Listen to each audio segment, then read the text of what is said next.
Hey everyone, and welcome back to Sugar Pills, a practical guide to self-care if you are listening on the podcast. If you're joining us on YouTube, then welcome back to The Lux Life. As always, I'm Candy Washington, and I'm so excited and honored to help you lead a more joyful life. But before we dive into today's episode, which is a very enlightening conversation with the Jenna Banks, don't forget to subscribe to the channel and share, because your journey to self-love, self-worth, and manifesting everything you want in this world is always better with community and support. And we drop weekly episodes, and you're not going to want to miss one. So go ahead and subscribe and share this podcast and YouTube channel. So with that, welcome, Jenna. Thanks. Nice to be here. Absolutely. So for everyone who's listening who may not be familiar with Jenna, she's a self-love advocate. She's also a public speaker, podcast host, and author of the forthcoming book, I Love Me More: How to Find Happiness and Success Through Self-Love. So obviously she's in the right place, because that is all we talk about over here is self-love and self-care. So welcome, Jenna. Thanks. Yeah. Thanks for letting everyone know a little bit about my background and my upcoming book, which is releasing March 8th. I don't know when this episode will air, probably by the time it's already launched, but it is launching on International Women's Day, which I'm really excited about. Self-love. I wrote the book for women specifically, not because men don't need this. I've met a lot of men who really need to work on their self-love as well. But as women, we have unique sets of issues, as I'm sure you know, that prevent us from loving ourselves, and just the ways we think women are supposed to behave, social norms, biases, and all of that really disconnect us from loving ourselves. So I think as women, we do face some unique sets of issues that my book, I aim to resolve with my book. Oh, that's great. And what are some of those sets of issues that you find women have, maybe more so than men, or maybe not more so, but just that women have when it comes to self-love? Yeah, good question. Actually, there are some that women have more so than men. There's data and research and science behind it. Number one, Yeah. I get into right away in the book, I talk about one of the big things, which is self-love is not selfish. Us women specifically are programmed and conditioned to believe that if I put myself first, if I put my happiness first, if I make myself my highest priority, that is narcissistic, right? Yeah. Right, or selfish or whatever. And so I had to address that right away in the book, because how can someone be open to loving themselves if they actually carry around that belief? And that's really passed along to us by our mothers, our grandmothers, the other females in our life who showed us that self-sacrifice was a virtue and you put yourself Mhm. last, right? Yeah. It's like, Another, oh, oh, go I'm ahead. sorry. No, No, no, it's okay. yeah, I was gonna say, no, you're exactly right. It's almost like the martyr syndrome, where Mm-hmm. you think that you kind of gain something by sacrificing yourself, but like that's not the case. And before you step into your next point, how do you define self-love? It is, I mean, for me, it's multifaceted for sure. But I mean, just if I were to give it a one sentence definition, it'd be making yourself and your happiness your number one priority. Yes. So yeah, it's like we don't often think of that. I'm sure you know this more than anyone, that self-love isn't like they kind of try to bubble wrap or put a bow on and wrap it up in all over the place in blogs or whatever. It's like, oh, go get your nails done, get your hair No. done. It's so much deeper than that, right? No, absolutely. Like that's something like we talk about here. Like I always say the difference between self-love versus self-care. And I Mhm. agree with you, like self-love, like the basis of it is making your own well-being your first and best priority. And the way you do that is by cultivating a compassionate relationship to yourself. So Mhm. self-love is how do you exactly that, the loving of yourself, the forgiving of yourself, the acceptance of yourself, the validation of yourself, the respecting of yourself, like all of that. And then self care is just the practices and tools that we use to cultivate that loving relationship to self. So I Absolutely. love that. Like You're one, speaking my language. yeah, like even like self care would be like buying your book and carving out the time and like reading it and then taking action on it. So that's even a form of self care, Yeah. just doing that for yourself. Yeah. And so speaking of that, because I also believe exactly what you're saying. Sometimes like the media makes it very buzzy, or Yeah. Instagram or whatever, and it almost gets that toxic positivity to it. So are there other things that sabotage how we approach self-love? 100%. Great question. Another Yeah. big one that is more female specific, and this might Yeah. surprise your audience to know, is that we let guilt drive our behavior. Now, this is a woman specific issue. So, research shows that men experience guilt in a very different way than women do. Men will feel guilty if they drink too much or eat too much. Yeah. A woman will feel guilty because she worries about hurting someone's feelings. Mm-hmm. And what we'll do is we'll turn that guilt into shame and anger at ourselves. So it's very Yeah. self-sabotaging when it comes to our self-love game. And I'll give you an example. Well, first off, before I even move on to the example, I would also like to note something that I found so enlightening when I uncovered this through researching for the book, that guilt isn't an indication that you've done something wrong, as most of us think. Right. So, for example, let's say somebody asks you to do a favor for them, and you really, really, really want to say no. Mm-hmm. And but you're like, ooh, but I feel guilty, like they're gonna not like me, they're gonna think I don't care about them, whatever. And so you put your own needs aside and you say yes. You give into that guilt. What that guilt actually is an indication that you're thinking of breaking a pattern. Mm. So it's not necessarily an indication that you're doing something wrong, as most of us, 99.9% of us, believe. And so we think, oh, I'm feeling guilty, I'm feeling uncomfortable. So I'm going to get back into my programmed, conditioned lane of self-sacrificing and people pleasing. Yeah. So that is a major self-love saboteur, guilt. Yeah, I love that. And what came up when you talked about the difference between guilt in men versus the guilt in women is the guilt in men was something that they felt they did wrong to themselves, making how they feel their priority. But with women, it was they felt guilty about what they did to other people. Yes. And I think that was like a very big distinction when you said that. So the men are thinking, well, how I feel is my priority. And, I drank too much and now I feel bad. So now I feel guilty about that. But with women, it's like, well, my friend asked me to do something and I told her no. So now I feel guilty. It's the person who is outside of you that you feel guilty about. Yeah. And we might even beat ourselves up for days about it, right? Yeah. So, oh my gosh, have I hurt her feelings? Is she mad at me? And they're not. They probably dropped it, but you're beating yourself up and causing yourself stress over this due to guilt. That it starts with guilt and then it turns into more than that. Absolutely. Absolutely. What are some other ways that we kind of sabotage our own self-love? One that I don't get asked enough about that I want to bring up on your show, since you're so well versed in self-love, I'd be curious to get your take on this. Yeah. I talk about this in the book too. We give into this false hope thing. Mm-hmm. I had these epiphanies, especially going through a difficult breakup. And I was like, why do I feel this pull to get back in this relationship that wasn't serving me? Mm-hmm. What is this pull? It's like, and I realized, I was like, oh my God, it's false hope. I want this potential that I saw in the very beginning that he showed me during courtship. I was like, I know this is possible. I know he can be this. I know this. And then I think that I have hope that that will come back around. Maybe he'll see the light of day. Maybe he'll realize what he missed and all of that. And so you cling to this hope. And I had the theory of false hope, but then I was like, let me put this out there and test it and see, does this resonate with anyone? I asked my hairstylist and she's like, oh my God, that totally kept me sucked into my last relationship. That was really bad for me. And then I asked another friend and she's like, oh my God, that is exactly what happened. And I married this man. How did that work out? Now at that point, they were going through so much counseling and she had lost hope. She's like, I can't see the light at the end of the tunnel. I don't think there's any hope for us. But the problem is that she never really looked at him for what he was. Mm-hmm. She held on to this false hope based on what he had showed her in the very beginning. And she let that hope drive her behavior instead of really seeing him for who he really was. Right.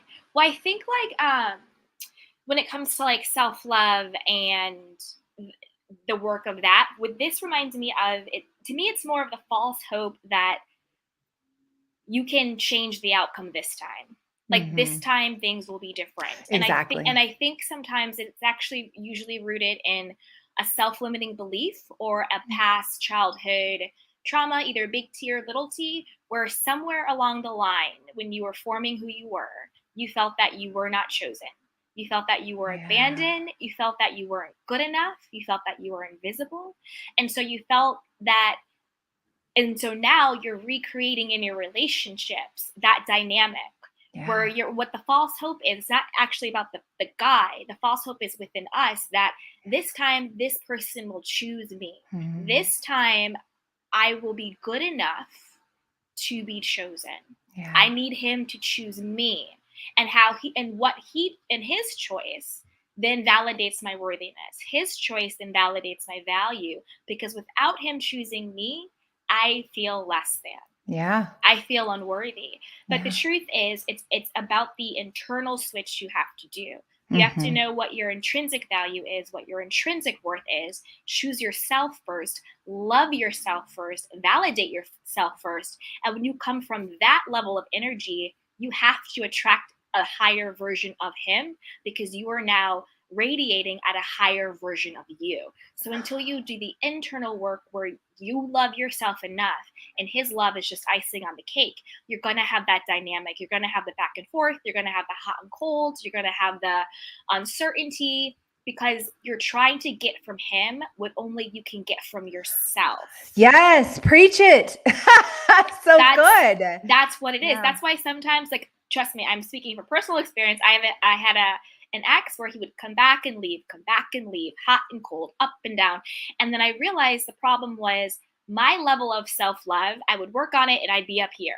But then the moment he came back, I got back in that self-limiting belief of I need him to choose me, I need him to stay. And I would put out this more like a needy, more desperate energy. I'm not saying it, but I'm feeling it. And people feel your energy, they know your energy. So I'm actually repelling him out. So it's really never about the other person. I don't know if you're into law of assumption, but Totally. there's Neville Goddard, and he's like, everyone is you pushed out. Mm. So it's really not about him. It's the fact that in me, I needed him to choose me so I could feel good about myself. But the moment I felt good about myself without him, it's like they always say, oh, they always come back the moment you're happy, the moment you're doing you. And the trick is staying at that vibe, Yeah. staying at the high vibe. So even when he does come back, I don't need him to choose me. If he does, that's great. But I'm still feeling good. I'm still Yeah. having my boundaries. I'm still having my standards. I'm still doing me. I'm still focused Yeah. on how I feel about me. And I use this analogy a lot when I talk about this. I call it the diamond analogy. So, like, say I am a diamond seller. I have this great jewelry place, right? And this hot guy comes in, super preppy, looking good, like just hot. Like I like for me, I like preppy guys. So he comes in, he's super preppy, and I have two diamonds. I have one diamond in my right hand that's worth $1 million, and I have another diamond in my other hand that's also worth $1 million. These are some shiny, beautiful, like all of the seeds, cut, carrot, all of that, right? And he walks in and he looks at the diamonds. And he goes, I think I'm going to pick the diamond in your left hand. And he gives me $1 million and he takes the diamond. Now, does the fact that he picked the diamond in my left hand mean that the diamond in my right hand is any less valuable? Right. No. Yeah. That diamond is still popping it, glowing, cut, carrot, $1 million. It is still worthy. It is still valuable. It is still a diamond. And that's how we have to look at ourselves. Whether or not the cute preppy guy who walks in the store chooses us does not take away from our value. Our A worth. diamond is intrinsically valuable. And Mm. just because someone chooses not to have that diamond does not take away that diamond's worth. So It is good. just someone's choice. Yeah. The only way that diamond loses value, the only way is if I decide it does. Mm. And that's what's called giving away your power. Thank you. Yes. Yes. Yes. You can You feel are it. the diamond. You are the diamond. You are Yeah. intrinsically worthy and valuable. And at our core, we all just want to know that we are deserving of love. Mm-hmm. Mm-hmm. Including our own And love. we are. Our own love is the most 1,000%. important. Yeah. That is what we so freely give to everybody else. So that is what we need to give to ourselves. I cannot wait for you to read my book. I'm excited. I can't wait. I think you're going to be like, oh my God, yes. Power and love. So my saying is your love is your power. Mm-hmm. It is. You can give your love freely away without value, as we've been conditioned and raised to do. Yes, I'll do that. Yes to everyone. And you don't give it back to yourself. If you're not giving your love back to yourself, you're just draining yourself of your power. You know what's interesting? I think a lot of people, when they hear the word power, they think of this thing like, oh, it's this made up word that it doesn't mean anything other than like some odd concept. No, it's literally your energy. Like you can feel it in your body. And how do you feel it? So I have this concept I call the power container. Okay. And basically, when you're full, when your power container is filled, imagine it goes from the bottom of, let's say, your lower abdomen up to the top of your chest. When it's all the way full of your energy or your love or your power, it's all the same thing. You feel full of power. You feel radiant. You're magnetic, right? You're attracting people to you. You want to play your favorite music. You're dancing in the car. You know what it feels like when you're in full of your energy. And we also know what the opposite feels like when we're drained of our energy. Yeah. When we're letting people cross our boundaries, like, ooh, that didn't feel good. And you get all these little small moments throughout the day where you're getting drained, and your boss asks you to do this and you really want to say no, but you're like, oh, but you know what, if I don't, I'll feel guilty or whatever. So you give into that. And then you do this, you do that, you get home, and at the end of the day, you haven't practiced any self-care. And you're just spent. You're like, I just gotta plop on the couch and like I have nothing left for me. And you do that day in, day out. And now the weekend comes and you've got this party to go to and your kids things to get to and all of that. And you're just drained and you just like, I want to write that book, but I just can't. I don't have it in me. And I'm just like, and then you get mad at your partner or you're like resentful because, hey, I'm giving you so much of my time and attention, but you're not giving me enough back. And so I'm going to get mad at you now. And I'm just going to be like really easily agitated now. And like, I'm just not my best. That's us drained. And we have to tune into the things that drain us and start to protect our energy and also give ourselves our own love back. Realize that it's really important to fill up with our own love so that we vibrate at this higher level and that we have so much more to give to everyone else. We're attracting all the things that we want to us. Self-love really is the opposite of what we've been taught to believe, which is that it's selfish or narcissistic. It's actually the key to everything, including our own living to our own potential and helping everyone else in our lives, right? No, absolutely. I agree with you 1,000%. Like, I definitely think we need to continue to redefine what self-love is. Like, to me, I think self-love is like the greatest expression of gratitude to the life that God has given us. Yeah. And we have this is our one unique life this particular way. And I don't mean like religion or anything like that. I just mean like the spirit of God, like the spirit, like the essence of all universal love. And I think the best way to show appreciation to this beautiful life that God has given us is to love myself. Yeah. Because he gave me this life to live, not my friends, not my partner, not my mom, not blah, blah, blah. God gave me this unique life to live. And I want to honor that gift by choosing to love myself. And that's one thing I did. Whenever I get like a self-limiting belief or anything like that, I just say like this prayer, like, God, let me see you. Let me see myself the way you see me. Oh, I love that. Because because God sees you as just love and he wants to support you. He wants to take care of you, like all of that stuff. And I say he, but I don't mean like an actual like gender or anything. Yeah. But God does. And so like to me, that is self-love is that highest expression of this beautiful life that we have. And that's sort of how I choose to like look at self-love and define it. And then as you were talking, I was thinking, you know, love is power, but love is also healing. Like the way you heal resentment, the way you heal anger, the way you heal codependency, the way you heal people pleasing, the way you heal heartache and all of that stuff is through love. Yeah. It's loving yourself, slowing down, and taking care of yourself, you I know? also had another that's so good, Candy. I love it so, so much. I mean, we're like soul sisters for Yeah, sure. yeah, we are. But I also had this other epiphany, which is to piggyback on what you just said. Yeah. So if we all know, if you were raised in any kind of religious background of any kind, really, they teach you God is love, right? Mm-hmm. But oftentimes we're not, it depends on what religion you practiced or were raised under, but like oftentimes it went against, for example, how I was raised to believe that God was to be feared, that God was this punishing God who Mm-hmm. is going to, it's this person, this judgmental being who judges you at the end of your life and says, I'm going to torment you, this person that I created in my image, which made no sense to me, right? Mm-hmm. I created you in my image, but you did wrong, even though I created you to have that ability. And now I'm going to torture you for the rest of your life. It sounds really sadistic, right? And it's Yeah.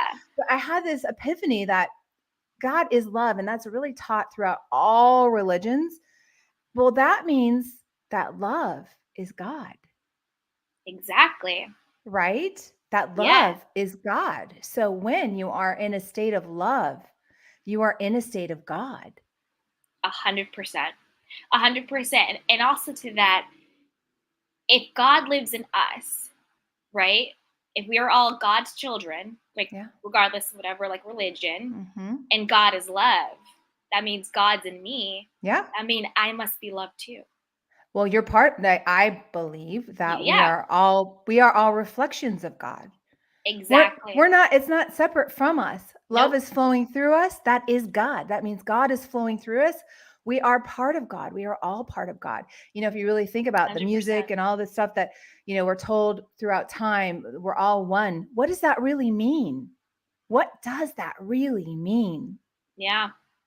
Yeah, 100%. And it's like the God that you're describing, which a lot of religions do, sounds like Santa Claus, like Right. this man in the sky keeping a Mm-hmm. naughty and nice list. And if you're not nice, then you don't get anything. And if you are nice, then you get this little pat on your back. Like, Yeah. no, like God is this all loving energy source, uh, greater than us, but in us. And God wants to support us. Like, I love the passage that God gave us life and he gave it so we shall have life more abundantly. And I Mm. choose to believe that.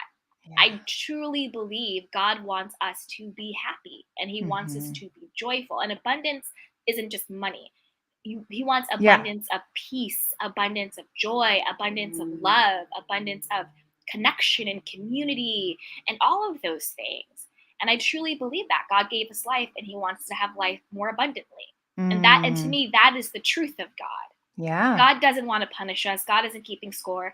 And anytime that we have that guilt or that shame, it's not God judging us. It's us judging ourselves. Yeah. Because God, we're already forgiven. We Yeah. just We have are. to Yeah. forgive ourselves. So good. So good. Yeah. Yeah. I learned about through studying Course of Miracles, which I'm still doing. Mm, Love me it so too. much. Are you too? Yeah. Oh, I so love good. Marianne Williamson. She's Oh, fantastic. she's Yeah. so good. So good. Learning about sin, that, a lot of a lot of religions teach us, well, we're born a sinner. You're just born a sinner and now you've got to repent, repent, repent. Yeah. But actually what Jesus meant when he said, when he talked about sin and all of that, it's sinning against yourself. It's not, and sin in a different way is like you're going against yourself. When you go against yourself, that's what he calls sin. So it means not honoring yourself, not loving yourself, not trusting yourself. All of that is sin, not what religion has bastardized this into, as in, because ultimately I was a kid thinking, being raised in this system thinking, Mm-hmm. why are we giving our power to this third party? Somebody's benefiting from this. Yep. And oh, go ahead. Yeah. yeah, no, it's okay. No. What you're saying is exactly right. It's like we have the direct connection to God.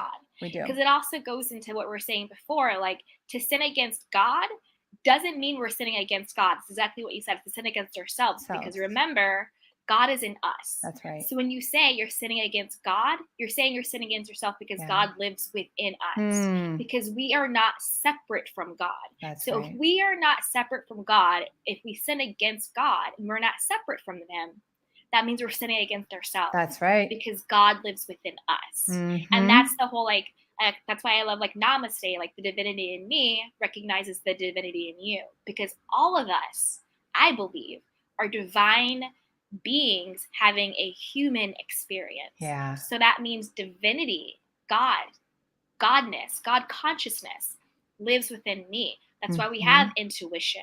That's why we have the capacity to love, because God lives within us. And that sin isn't against God in the sky. It's against God within us. That's it. That's 100% it. That's why it's really important to trust your intuition. 100%. Put yourself and your needs and your happiness on your highest priorities, because when you love yourself, you fill up with your power, your love, and you can give so much more. It's really just the opposite of how religion teaches us to relate to our bodies, and relate to our own power. They teach us to give it away. And yet we're in this society that's just so disconnected from everyone and themselves.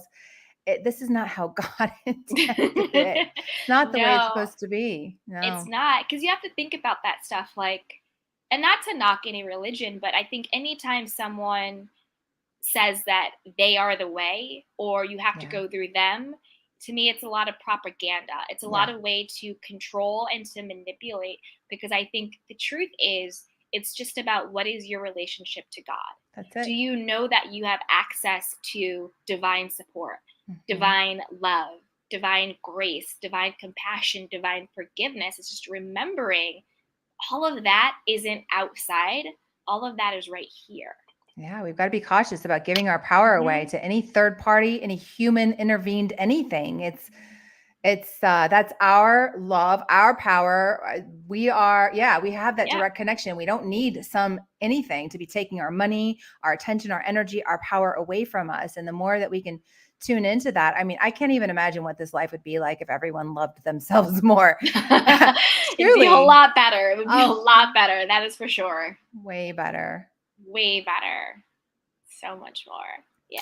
I'm loving this conversation with you so much, Candy. I feel like we could do our own whole podcast together. We're really good. Really good. Totally. Yeah. So are there any other insights or tidbits from the book that you want to share with us? Well, what I do in the book, which I don't think I mentioned yet, is, I didn't come to this place that I am now easily. It was a really hard journey, lots of battles through personal stories and work stories and being a single mom and all of those things. I had a traumatic family background. Like I mentioned, I was raised in this very strict religious home, and I left home at the age of 14. It was abusive, oppressive. I had so much in me, but I couldn't express myself. And so I left that home to go to another very toxic, mentally abusive home. And that did a lot of damage to me. I had been just severely mentally abused, and to the point where I shut down emotionally. I couldn't feel any feelings. I was so numb that I became suicidal. So I was suicidal for a year, at least 2-3 years. And I had multiple suicide attempts. And the last one was when I was 17, and I landed in the hospital in a coma. I was there for days in a coma. And I wouldn't have made it if someone hadn't found me and convulsing and got my stomach pumped and all of that. But, I came through all that and ended up getting pregnant at 19, married at 19, divorced at 22. I had to work through these feelings of unworthiness and no self-value, no self-respect. My body, I let be used by older boys. I didn't feel loved by anyone. And it really was this constant seeking outward. I had to learn to tune into my intuition that was leading me away from these things that weren't serving me and that were bringing me down, and start to trust myself on my own. And that was a journey. I didn't have anyone showing me the way. I didn't have a safe, secure place to learn these things. I had to learn it the hard way. Yeah. hard fought battles, but slowly but surely choosing myself, stepping up my self-worth, stepping up my self-respect, all of that led me to, work up the corporate ladder with just my GED because I had to drop out of high school. Got to, earning six figures plus at a pretty young age, and then started different businesses throughout my career. And the last one I started in my home with like $400 and my laptop, and I ended up selling it in 2019 for $500,000. Wow. That was also a lesson in self-love and self-worth because the broker valued my business at 320, but it was worth way more to me. And I was like, what? I know what I'm worth, and I know the value that I bring and the value that this company will bring to the right buyer. I'm going to set a price of $500,000 and I'm going to be non-negotiable. And yes. You know what? And I had a buyer in 30 days, my broker did, and he tried to negotiate me. And I said, nope, I am very strict on this price. I know what it's worth. And if, I know you'll see the worth as well. And he did. And he paid my $500,000 price tag. Now, mind you, I could have settled for that 320. Mm-hmm.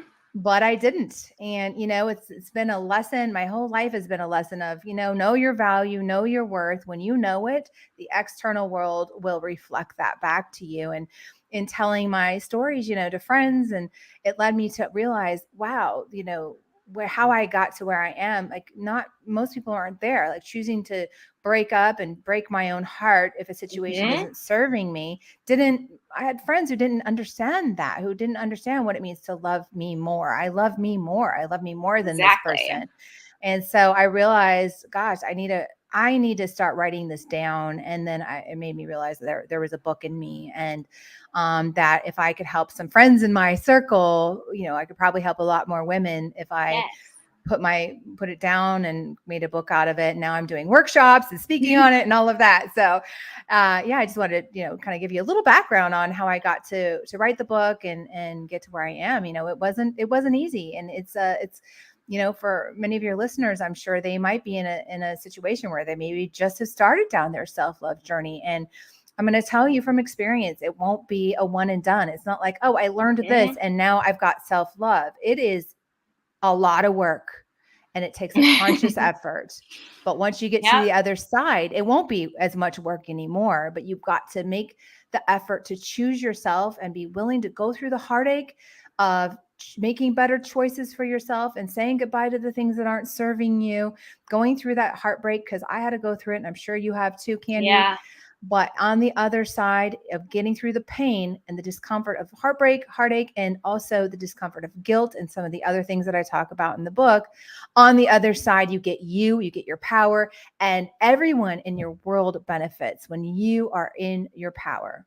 100%. And I love that you said it was non-negotiable. Yeah. I think that's the mentality we have to have about our self-worth.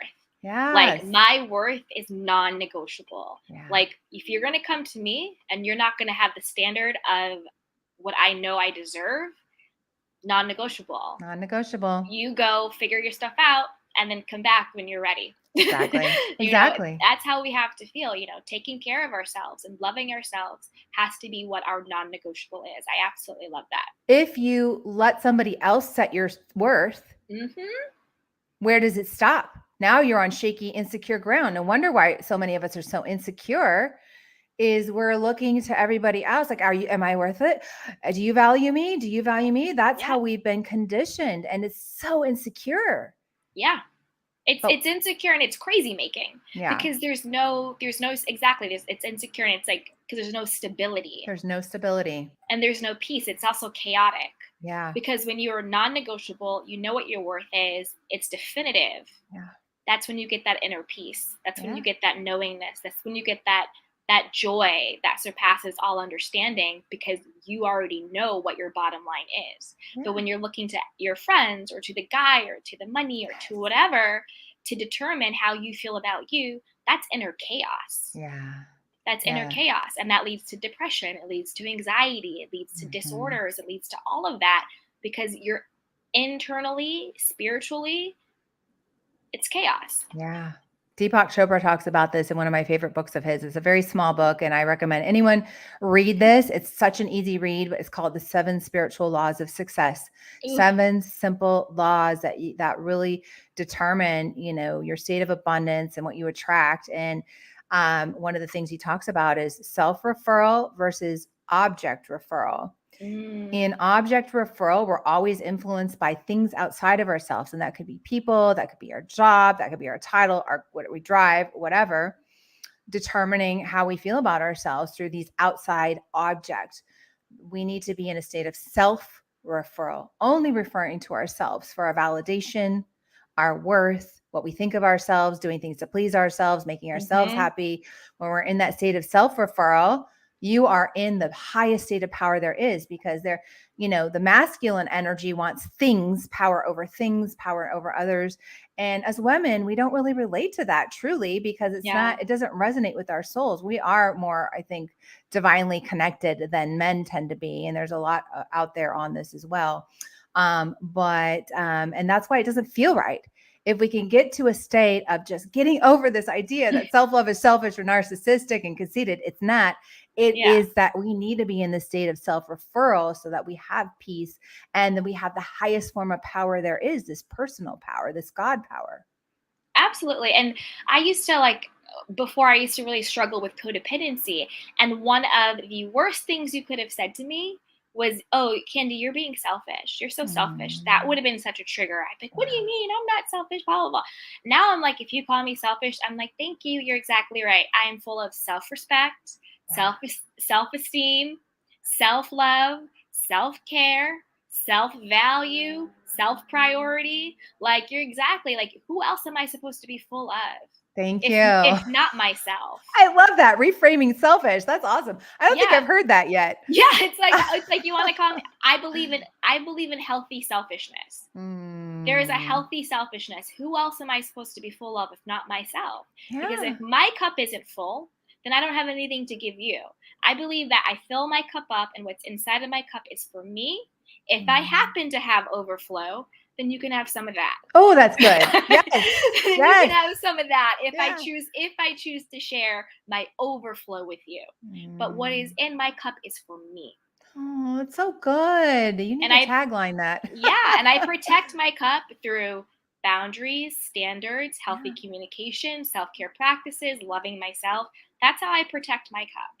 So good. You know what? You don't get what's in my cup. You get what's outside of my cup. I think selfishness needs to be reframed as well then, because what we think of as selfish is actually what we don't like, which is the ego form, right? So it's the I'm serving my ego, which we know is phony anyway. Something deep inside of us knows that this whole ego thing is false. Yeah. And so when someone wants to just project and then something feeds their ego, like, oh yeah, I'm going to, what's a good example? What's a good example, Candy, of true selfishness based on ego? True selfishness is when you do something for yourself that's at the detriment of somebody else. That actually, I think, is the definition. I think that's the dictionary definition. That's what being selfish is. It's when you do something that's to the detriment of somebody else. But having standards and taking care of yourself and having boundaries and saying no is not to the detriment of somebody else. Somebody may not like it. They may not prefer it, but that's on them. How they respond to you creating boundaries is on them. Yeah. That's not being selfish. That's to the detriment of somebody else. That's for example, say we were all in a cave and somehow we got trapped and we only had 5 bars of candy to eat for the rest of the week. I love how we're eating candy for food. Right? Okay. Yes. Or protein bars, whatever. Candy's great. I'll take the candy. I mean the candy. And say it's supposed to be divvied up for all of us. But I decide, nope, I'm taking all of these candies. I'm going to hide them for myself. You can starve, you can starve, you can starve, That's you selfish. can starve. That's selfish because you're taking what is meant to be for the community, for all, for yourself, to the actual detriment of somebody else. That's a good point. Also being selfish is, I don't want to go too far, but since we were talking about relationships, also being selfish, say you are a guy and you're dating this girl and you know she wants a relationship, you know she wants the commitment, but I want to preface it with that she has communicated it to you. Yeah. Like, it's been very clear. Right. And you still choose to breadcrumb her, Mm-hmm. call her, hit her up on the DM or text her at night or, see her, be like, oh, I can see you on Monday or something, but you spent the whole weekend doing something with somebody else and you still sleep with her. Lead her on. You still lead her on. You still give her false hope. Mm-hmm. That is being selfish because you are using that person for what you want. You're using them for the sex. You're using them for the attention. You're using them to fill a void that you have, but you're not actually pouring back into them. Yeah. And that's to the detriment of somebody else. That's right. So that is being selfish. Yeah. Self-love would be, you know what, right now, like for the guy, he's like, you know what, I really want to have sex, or I really am lonely, or I really want blah, blah, blah, blah. Self-love would be, all right, well, maybe I'm going to journal about this and figure out where my loneliness is coming from. Maybe I'm going to reach out to a friend and be like, hey, I'm feeling low right now. Let's talk about it. Maybe it's even because I believe in just like we're meant to have what we want. Maybe it's finding someone who is okay with casual sex. Like, that's okay too. Like, if two people are fine with casual sex, that's fine. Totally. Where the problem comes in is when you know that the other person wants something differently, but you choose to use them for your own means and ends. That's selfish. That is selfishness. Mm-hmm. Yeah. Right? But Yeah. the girl saying, you know what? You can't come over tonight. That's not being selfish. That's having boundaries and self-love. Yep. No, I can't be that woman for you unless we're in a serious relationship. That's not being selfish. Oh, well, you only want to be with me if it's on your terms. You're damn right. Mm-hmm. That's not selfish. That's not selfish. Yeah. You're damn right. So, and also saying no to someone when they want something and you're like, no, I can't right now, or whatever. You don't even have, no is a complete sentence. You don't even have to say anything but no. Exactly. True. And it doesn't matter who it is. Period. Yeah. It could be your sister asking you for help with something, your friend asking you to take them to the airport. If you don't want to do it, say no. It's okay. It's not selfish. It's not. It's funny you said sister because I'm the youngest of 5 girls. So I have a very skittish relationship with one of my sisters. Okay. And one thing, because I think that a lot of times people will use the word selfish to manipulate and control. Yes, 100%. Yeah. Because anytime I would say no to her, she'd be like, oh, you're being so selfish, Candy. You're so selfish. And I realized, I was like, actually, you're the person being selfish. Yeah. So because I'm not doing what you want me to do, you have a problem. Mm-hmm. So you're actually the selfish person here. That's right. Because you're saying, unless you do what I want you to do, there's a problem. Yeah. Yeah. That is being selfish. She is the selfish one in that situation. In that situation, you're actually, when someone gives you a boundary and you want to dismiss and villainize them, you're actually the person who's being selfish, because you're saying, unless I get what I want in this particular situation, then I'm going to villainize you. Mm-hmm. Mm-hmm. They're actually, because people will weaponize the word selfish in order to, exactly what we talked about before, to guilt you into doing what they want you to do. Yeah, it's manipulation. And us women, manipulation. We also are way more emotional, and we are way more susceptible to manipulation. Mm-hmm. I had this interesting conversation the other day with a friend of a friend, a guy and his friend. And he says quite openly, which I found quite interesting. He's like, well, all guys are quite manipulative. And I was like, well, most guys are manipulative, because he has 2 daughters. And that was the framework for that, is that he was like, my daughters need to understand that most guys are manipulative. And I was like, that is so interesting, because I really feel that. I feel like boys from the day that they're born learn to manipulate their mothers. And they do, because moms are emotional, right? And Mhm. guys are like, okay, I know how to work this magic. And then they just learn it from childhood, and then they take it into adulthood, because, women are more in touch with their emotions than men. That just is the way it is for the most part. And so there are some men who are in touch with their emotions, but more often Yeah. than not, it's the females that are more emotional. So they learn to manipulate from a very early age. I have a son. I would Mhm. say that he did the exact same thing. I watched it for myself. I watched it for myself. Yeah. And so you watch, and they grow up into adult men, and they just get used to manipulating the women in their lives as well. And they'll do it subconsciously, Right. But unconsciously. right, but with the subconscious mind, I also think we can ourselves at women, we can also switch our own subconscious thought or Yeah. self-limiting beliefs, because if we have the thought or we have the belief that most men are manipulative, Mm, you better believe the universe, God, your life will give you experiences to make you right. right. It's it true. will it Yeah. will con- it will confirm what you believe, because your mind, your brain always wants, its ego always wants to be right, Right. proven right. So That's what you true. believe will show up. So you can Mm. say, you know what, I actually think the majority of men are really kind and loving and they have It's so great good. Yeah. healthy communication skills, but I have the wisdom to discern when they don't. That's And good. I think that will energetically put you in the place to start attracting men and experiences and relationships that reflect what you actually want, because you don't Mm, want a manipulative guy. You want the right. guy who is in touch with his emotions, who is emotionally available, who Mm, does have healthy communication skills, who is open and ready for commitment, right? That's what we really want. We want that. yeah. So it's almost like the law of attraction, where Yeah. you focus on what it is you actually want to experience So rather good. than the lack of what you want to experience. And It's trust true. me, this is so natural and normal. I always thought, oh, all men cheat, or all guys only want one thing, blah, blah, blah, blah, blah, blah. I had to work on this myself, being like, no, let's flip it. What do I actually want to experience when it comes to That's so men? true. What I Yeah. actually want to experience is men who are commitment ready, who have a spiritual relationship with God. Like, I just made it all that. And I was just like, I only attract high quality men. I only attract men who want to commit to me. Like, I took all the self-limiting beliefs that I had around relationships and men, Yeah. and I rewrote them as what I actually want to experience.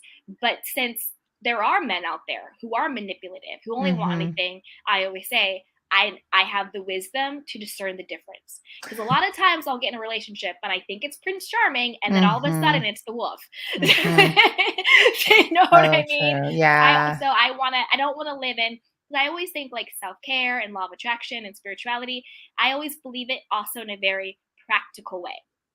So I Yeah. don't want to be in la la land telling myself, all men are magical and amazing. Sure, that's great. But I also want to know that I have the wisdom Yeah.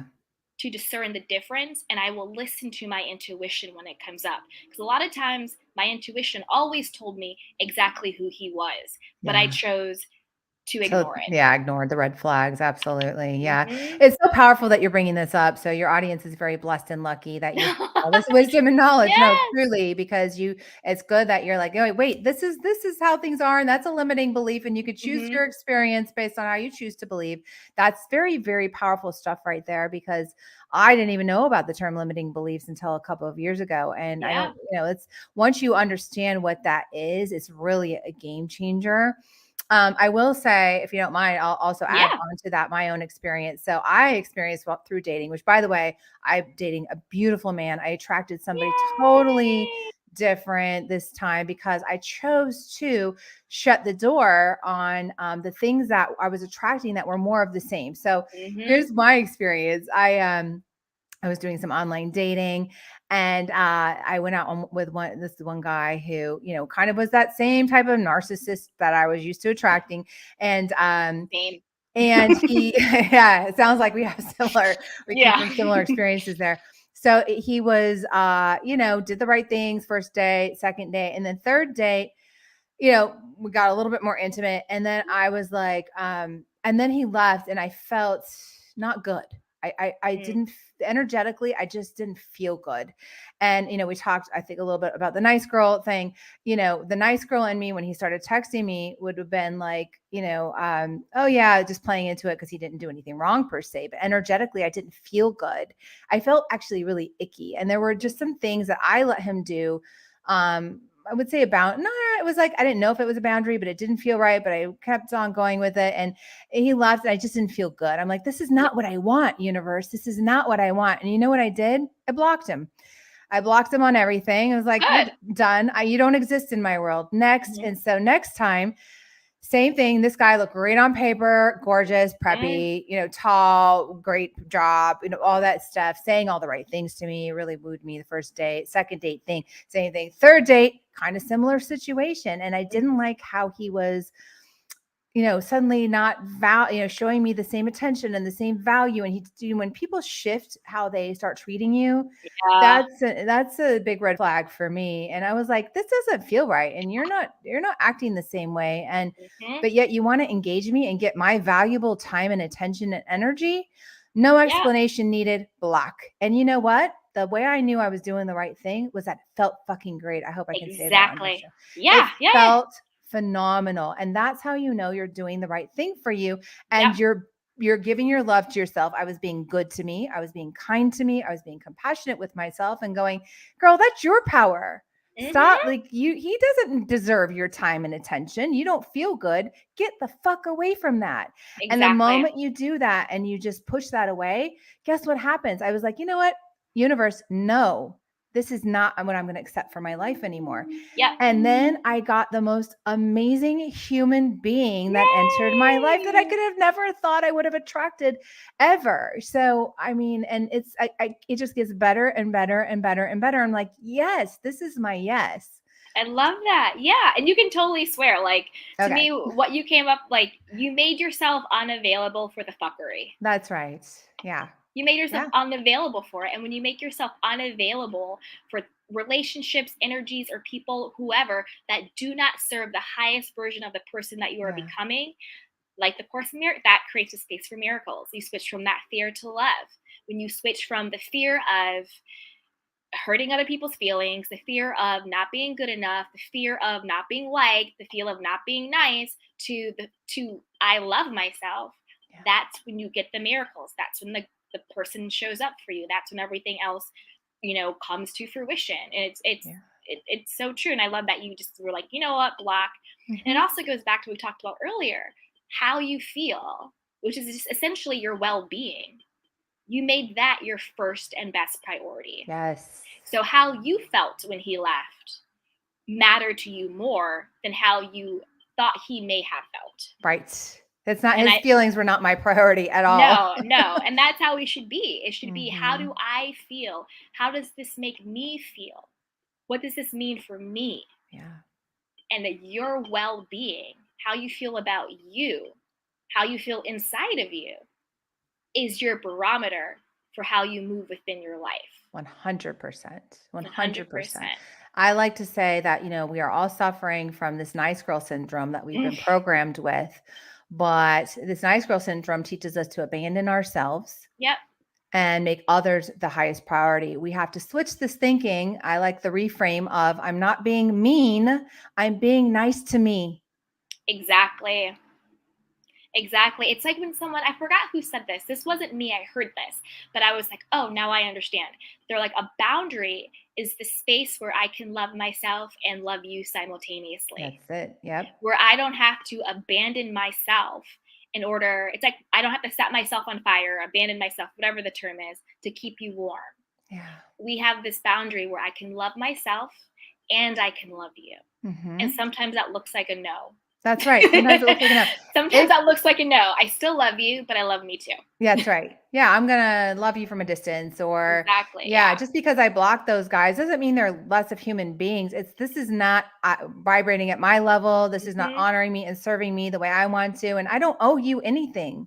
I owe Exactly. you nothing. You Exactly. did whatever you did to make me, that made me feel this way. I'm not Mhm. blaming you, but it's just not energetically a good match. So I'm going to say No. goodbye. No, and what you did was what a healthy, evolved human being does. You took Mhm. responsibility. You said, "Okay, I had this experience. It doesn't feel good to me. Now what I'm going to do is I'm going to create a standard or a boundary in order to protect myself." Mhm. And that's exactly what you should have done. Mhm. A Yeah, thank hundred, you. 100%. Yeah, of course. But I'll tell you what, 99.9% of women would never have behaved that way. They Mm-mm. would have been worried about being nice.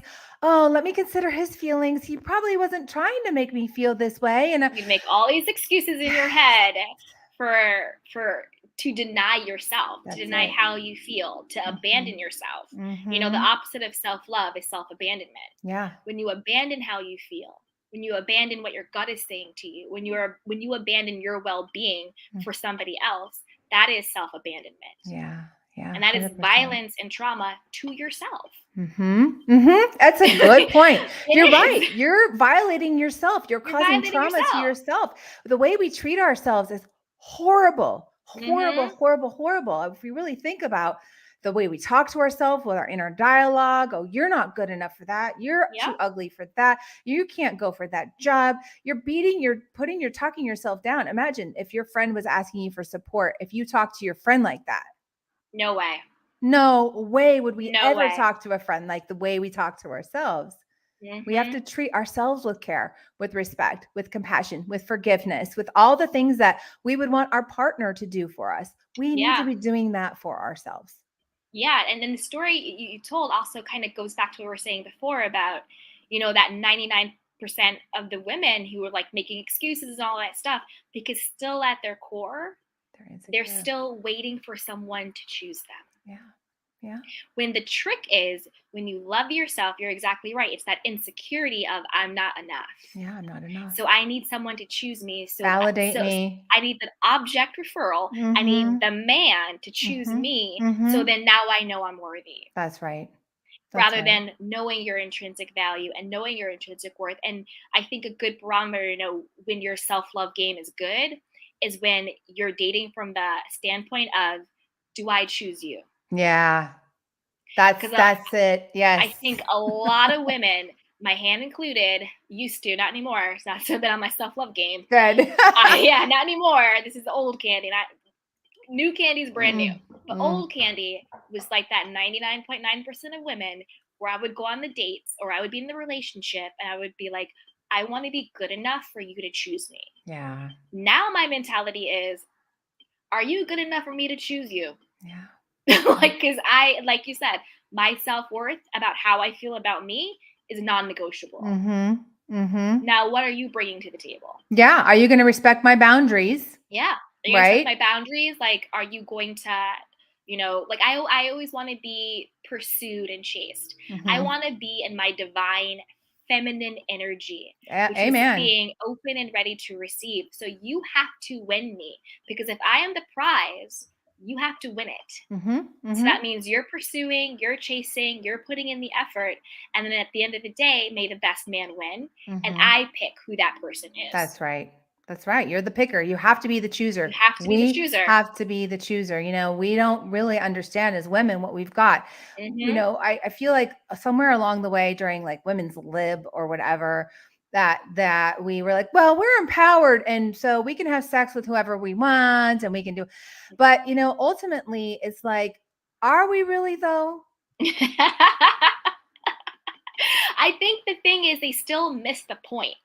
Like to me, I consider myself a feminist, but in the actual sense, to me it's just I want all people, women, men, bi, trans, they, us, our, LGBT, whatever, whoever you are. Yeah. I just want everyone to have the freedom of choice, freedom what happens to their body, freedom who they sleep with, who they marry, if they don't marry. To me, that's what being a feminist is that Mm-hmm. I have the same freedom and autonomy as everyone else. That's If I it. choose to Yeah. go to work, I can work. If I want to be a stay-at-home mom, I can be a stay-at-home mom. If I want to, have casual sex, I can have casual sex without being, slut shamed or called all this stuff. True. Yes. But I think where they miss the point is the internal spiritual work when it 100%. comes to intentionality. Because Mhm. if you're still out here saying, I'm a feminist, I can sleep whoever I want, but it's actually coming from a place of, I'm not good enough, I'm That's less it. than, I'm Are you sleeping, gonna choose me? Are are you you gonna gonna choose choose me? me after I sleep with you? Exactly. I have this Mhm. whole front that like sex is just sex, whatever. But the truth Mhm. is, inside you're dying and you're really sad and you're Yeah. hurting and you're in pain and you're suffering. Then what is even the point? Because Is you're it gonna feed your insecurity now? exactly. It's yeah. You're in no better place than the stay-at-home mom in, the suburbs who's also internally dying because she's not being the true expression of herself. Yeah. Maybe she wants to work, but she feels like she can't because the social dynamic or whatever the case is, right? Whatever the case is, what is the point of being a liberated woman when internally you're still suffering and stuck? Yeah. Yeah. It's Yeah. about the inner work. That's It's it. about it's about the intentionality. It's about actually loving yourself. Because you could love yourself and be a woman who's truly about casual sex and free love. That's absolutely. Yeah, I wish I could do that actually. I wish I I had it can't. in me. I can't either. But that's authenticity because Yeah. like me too. I'm like, I wish I could do that, but like Yeah. to thy own self be true. I know I'm not that girl. I know I Mhm. am not that girl. Yeah, no judgment. No Yeah, no judgment. I just judgment, like but I I'm not want the that girl. emotional connection. I want the intimacy. Exactly. That does it for me. I just don't get off on casual sex. I can't Same. orgasm that way. Like if I would do it, but I can't. It's just I not in can't. me. It's Yeah. like that ick factor. It's Mhm. like icky, it's not good. I don't enjoy it. And Yeah. then when it's over, I feel used. I don't like it. Yeah. I I don't like like it that either. I like that emotional connection. I Me like too. the union of it. And it's like when I feel safe with the person, Safety. That's a big one. Yeah. safety, if I feel like emotionally and mentally and spiritually safe with this person, Yeah. and if I feel secure in the relationship, Yeah. that is when it's so good. And That's when that's a it's so totally good. different experience. Yeah. I And need that's when that. it shows up differently energetically. Me too. Yeah, yeah, it's so important. So good. So So good. good. Such So a great good. conversation, Such a great Candy. I conversation. loved it so Yeah. much. Thank Thank you you. so much, Jenna. This was great. So before we wrap up, I just want everyone to know that you can get a copy of Jenna's book. It is linked below in the show notes and the description box. But Jenna, two things real quickly. Leave us with one kernel of wisdom that you want to leave us with, either something we talked about or something we didn't talk about, but one thing you really want us to know. And then also let us know, it's linked below, but also let us know where we can get your book and where we can connect with you. Okay, awesome. Yes, 100%. So, if I could leave with one word of wisdom, it is, we can all think that we love ourselves, right? A lot of people that I talk to go, "Oh, yeah, I love myself." But it's not enough just to love yourself. You have to love yourself more than the boss, more than your partner, more than your husband or wife, more than your kids. Mm-hmm. It is so important that you love yourself more than anyone else in your life. You have to make yourself your highest priority. You could love yourself and still not go for the dream job, you know? Yeah. You could love yourself and still not know how to communicate your needs. You have to love yourself more. And when you love yourself more, you have so much more love to give to everyone else, which is why I wrote the title of the book, I Love Me More. Yes. Yes. And where can we find I Love Me More? It's linked below, guys, but also where can we find it? The easiest way is just to go to my website, which is jenna-banks.com, because I link to Amazon and Barnes and Noble and those places there. You can find it on Target and all over the place. It's in local bookstores. It's even in the airport bookstores. So if any of you are traveling, check your local airport bookstore. If it passes your mind, you got a little time to kill, you might just see it on the shelf after March 8th. But and then I'm also on social media, and all those links are on my website as well. I'm super active on Instagram, Yay. Facebook, LinkedIn, and all that. Perfect. Perfect. Well, thank you so much, Jenna. This has been such a fabulous conversation. I'm sure everyone listening and watching has been inspired to stand in your own power, know your worth, it's non negotiable, and be unavailable to the fuckery. Yes. So with that, everyone, take care of yourself. Like this video, subscribe to the channel, subscribe to the podcast, and don't forget to share this with a friend, because I bet you there is a good girlfriend you have that needs to hear what we just talked about. So don't forget to share this, because growing your self-love, self-worth, and attracting everything you want in this world is always better with some community and a little bit of support. So until next time, everybody, be well, take care of yourself and each other. Bye.